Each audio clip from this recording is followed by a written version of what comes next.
Hallo alle zusammen und frohes neues Jahr erstmal. Oder wie man hier in Japan sagt, Akemashite omedetou gozaimasu.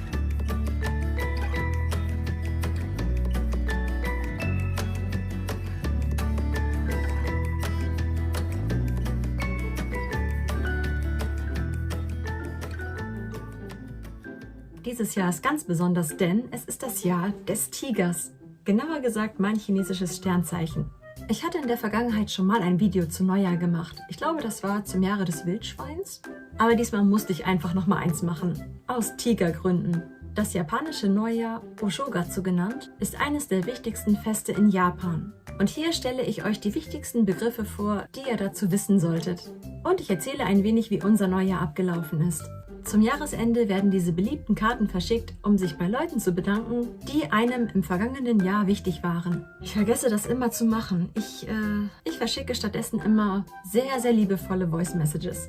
Neujahrskarten sind sogar so wichtig in Japan, dass die japanische Post größte Anstrengungen unternimmt, um dieser enormen Flut an Karten gerecht zu werden.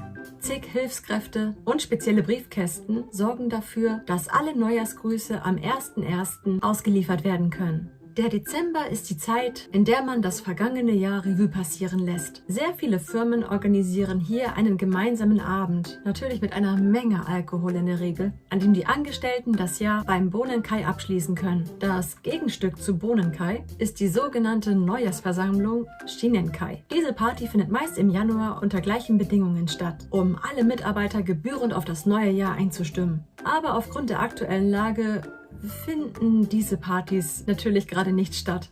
Wir kennen in Deutschland ja den Frühjahrsputz. In Japan hingegen wird der Staubwedel aber ein klein wenig früher geschwungen. Und zwar genau an einem Tag von Neujahr. Man putzt die ganze Wohnung bzw. das Haus und bedankt sich somit für das letzte Jahr. Somit startet man frisch und sauber ins Neue.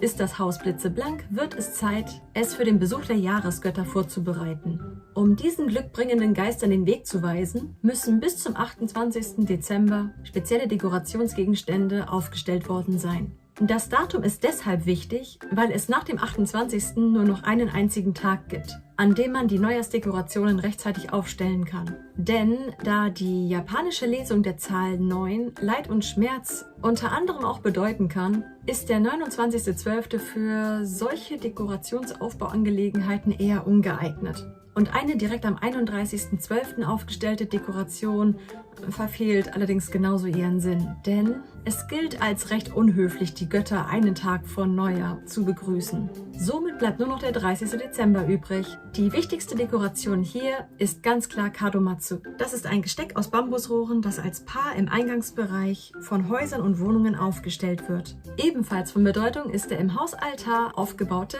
Kagami Mochi.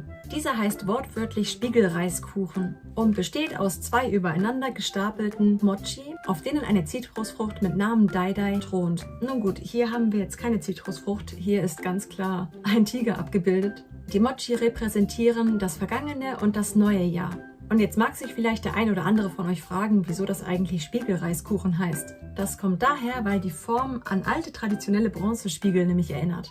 Die eigentliche Aufgabe des Kagami Mochi ist es, während der Feiertage als Opfergabe an die Jahresgötter zu dienen. Und erst am zweiten Samstag oder Sonntag des neuen Jahres darf man ihn zerbrechen und gemeinsam mit den Familienmitgliedern essen. Im Laufe des Silvesterabends werden Toshikoshi Soba gegessen. Die langen Nudeln sollen ein langes Leben bescheren und Kraft für das neue Jahr verleihen. Diese sind gleichzeitig ein Auftakt für eine Reihe von glücksverheißenden Speisen, die Japaner in den Tagen danach essen. Bei den Soba ist es wichtig, keine einzige übrig zu lassen, da das scheinbar wohl Unglück bringen soll. Wir in Deutschland kennen Silvester ja richtig laut mit Feuerwerk und Knallen. In Japan wiederum ist alles ein klein wenig ruhiger. Das Einzige, was man hören kann zu Neujahr, ist der Klang buddhistischer Tempelglocken. Diese werden 108 Mal geschlagen. Viele Japaner nutzen diesen Anlass schon für Hatsumode, den ersten Besuch beim Schrein oder Tempel, um für Glück und Gesundheit für die nächsten 12 Monate zu beten. Wir haben das sogar ein paar Mal schon gemacht, aber es ist richtig kalt nachts um die Zeit. Osechi-Gerichte sind die traditionellen Neujahrsspeisen in Japan. Diese werden fein arrangiert in einem Kasten serviert und sehen eigentlich aus wie ein feines Bento. Das Interessante hierbei ist aber, dass den einzelnen Speisen bestimmte positive besondere Eigenschaften zugeschrieben wird. Zum Beispiel gilt der Thai als besonders glückverheißend. Und Heringsrogen sollen ein Garant für Zuwachs im neuen Jahr sein. Na, ob das so einfach klappt? Ebenfalls beliebt ist Osoni, eine Suppe mit Mochi-Reiskuchen. Ich persönlich muss sagen, ich mag sehr gerne Neujahr in Japan, gerade vielleicht, weil es so ruhig ist. Wesentlich ruhiger als in Deutschland. Aber mir gefällt das irgendwie. Vor allem liebe ich die Stimmung morgens zu Hatsumode am Schrein. Wir verbringen jedes Silvester eigentlich relativ gemütlich. Letztes Jahr haben wir zum Beispiel auch unsere Soba gegessen und nebenbei Fernsehen geschaut. Das erste Mal sogar Kohaku Utagassen. Das ist eine Musikshow, in der Musikgruppen gegeneinander antreten, aber ziemlich viel von einem Battle spürt man eigentlich nicht. Am Neujahrsmorgen haben wir dann im Fernsehen den Diamond Fuji bewundert. Der war wirklich wunderschön.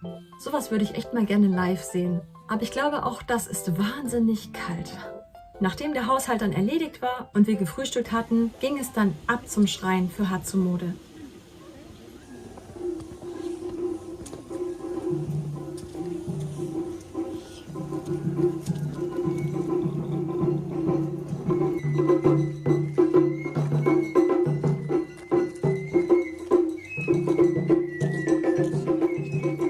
Erst haben wir unseren Hamaya, den Glückspfeil und die alten Omamori abgegeben, wie sich das so gehört, und haben uns dann angestellt, um zu beten.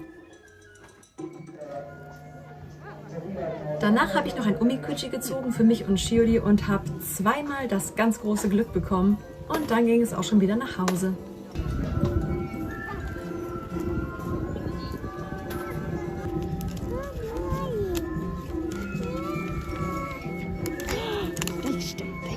Abends waren wir dann noch bei seinen Eltern eingeladen zum jährlichen Sushi-Essen. Meist machen wir es dann so, dass wir am nächsten Tag nochmal Hatsumode machen bei einem anderen Schrein, bei dem mein Mann jedes Jahr sich ein Omamori holt. Tja, wie sieht es bei euch aus? Habt ihr schon mal Neujahr in Japan gefeiert oder würdet ihr das gerne mal machen?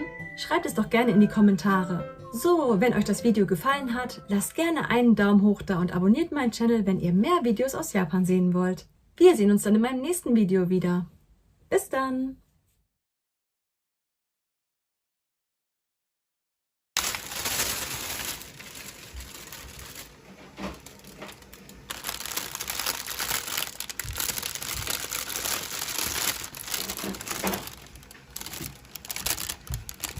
It's fluffy. 痛くない。毛が立つ毛。もうふがにだよ、もうふがに。本当だ。